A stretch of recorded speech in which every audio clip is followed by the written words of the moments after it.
It was the left wing of the Labour Party that was Zionist to the bone and led the Labour Party to be far more pro-Israel than the Conservative Party in the 50s and the 60s.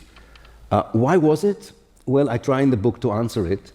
It had to do with buying into the Israeli propaganda that Israel is a socialist haven, bringing very important labor leaders in the 50s and the 60s to visit the kibbutz and give them the idea that the kibbutz is actually the epitome of all Israel.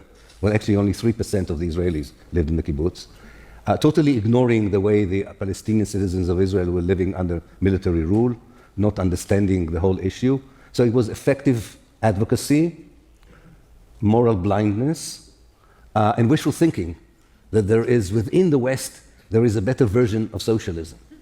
And you know, and these were the most important people in the Labour Party in the 50s and the 60s. And the very few people who bothered to see the place for themselves, namely not to be guided by Israeli tours, very much opposed that kind of policy.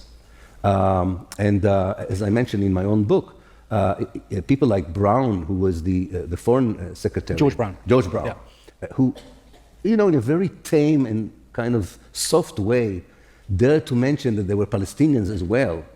He was condemned as anti-Semite, and there was pressure on the British government to sack him, only because he just recognized the Palestinians as people. He didn't even say anything about the right of return or anything. So it's very interesting. And by the way, this was not just the British Labour Party. The social democratic parties of Europe felt that the Jewish state absolves them from dealing with anti-Semitism during the Second World War, from dealing with racism, and really this mixture of falling into a very effective campaign of advocacy on the one hand, and having probably hidden or not so hidden Islamophobic and Arabphobic attitudes towards the Arab world.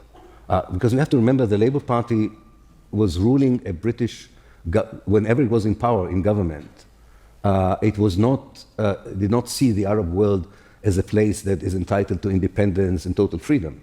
They were very much into the mood of the Cold War as well as the conservatives. So yes, the left has a lot to think about its complicity in the creation of the State of Israel and sustaining it in the first 10, 15 years and totally ignoring the price the Palestinians paid for it.